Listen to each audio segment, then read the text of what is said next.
राजू अपने ऑफिस से देर रात को काम खत्म करके घर लौट रहा था। आज वो घर जाने के लिए बेहद खुश था क्योंकि अगले दिन राखी का त्योहार था और राजू की बहन चिंकी दूसरे शहर से काफी समय बाद राजू से मिलने आई थी। चिंकी राजू को कॉल करती है।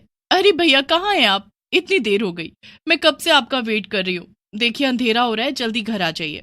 हाँ हाँ चिंकी, मैं बस अब ऑफिस से निकल गया हूँ। और सुनो, मेरे फोन में बैटरी भी नहीं है, ये कभी भी बंद हो सकता है। तुम परेशान मत होना, मैं बस 1 घंटे में घर पहुँच जाऊंगा, ठीक है?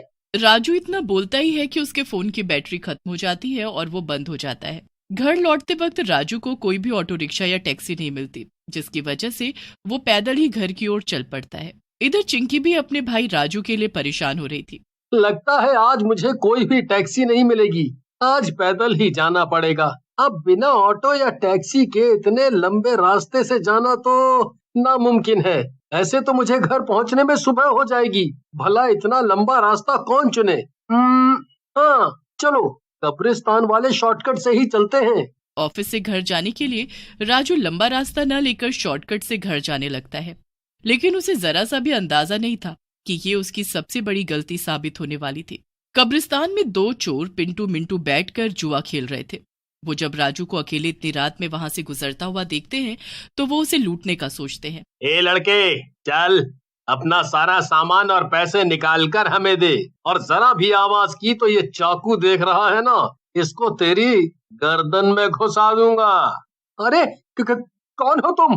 देखो, मेरे पास कुछ भी नहीं है, मुझे जाने दो प्लीज, मेरा जल्दी घर पहुंचना बहुत जरूरी है। तभी दूसरा चोर मिंटू भी उठ जाता है और वो दोनों राजू को घेर लेते हैं। वो राजू से पैसे मांगने लगते हैं। ए, चल अपने सारे पैसे निकाल तुरंत, जो भी तेरे वॉलेट में है, जल्दी कर। बचाओ बचाओ, कोई मुझे! देखो, मेरी अकेली बहन मेरा घर पे इंतजार कर रही है, प्लीज प्लीज मुझे जाने दो। मगर दोनों चोर उसकी एक नहीं सुनते और उनके हाथापाई में राजू को चाकू लग जाता है और राजू की मौत हो जाती है। अरे रे, ये क्या किया मिंटू तुमने? खाली पीली इसको मार दिया। अब इसके पहले कोई आ जाए, इसकी लाश को ठिकाने लगाना पड़ेगा। दोनों राजू की लाश को वहीं झाड़ियों में डाल देते हैं और उसे छोड़कर चले जाते हैं। इधर राजू मरने के बाद एक भूत में बदल जाता है। वो वहीं अपनी दफन हुई लाश के पास बैठकर जोर जोर से रोने लगता है।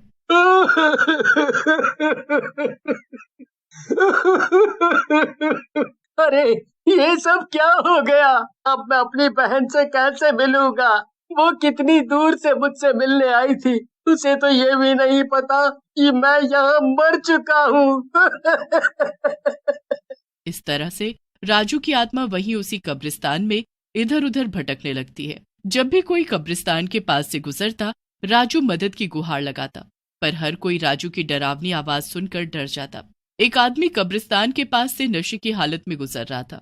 अरे मैं हुस्न परी, मैं जाने जहां, मैं सबसे हंसी, मैं सबसे जवान, सौंदर्य साबुन निरमा,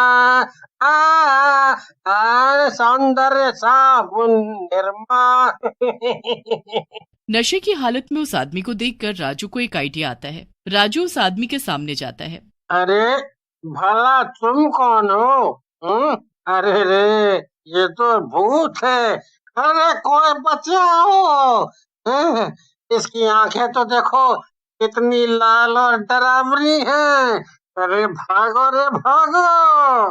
पर वो आदमी भाग नहीं पाता। राजू उस आदमी के शरीर के अंदर घुस जाता है और अपने घर की तरफ जाने लगता है।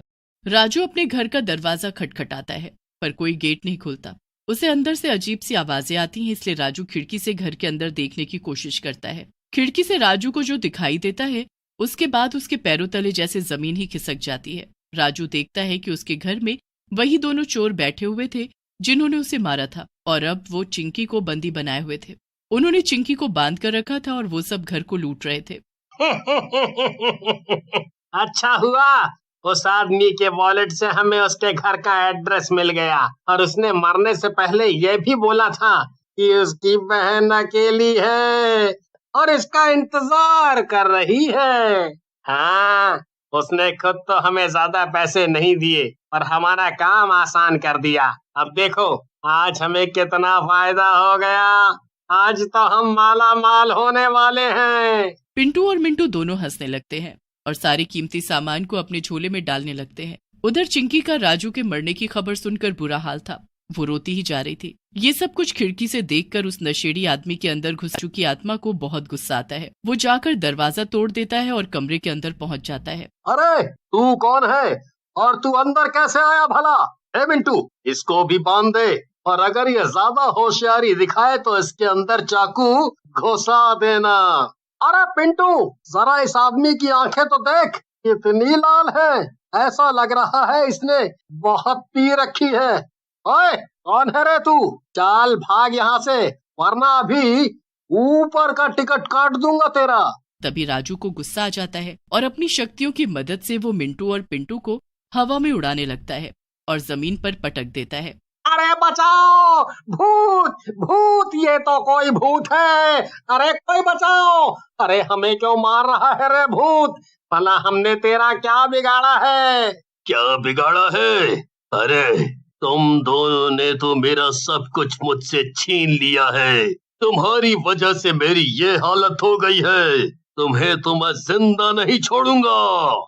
ये सब होता हुआ देखकर चिंकी को विश्वास ही नहीं होता और वो भी राजू से डरने लगती है। पिंटू मिंटू जैसे जमीन पर गिरते हैं वो दोनों वहां से डर के मारे भाग खड़े होते हैं। अब उस कमरे में सिर्फ राजू और उसकी बहन ही थी। अरे कौन हो तुम?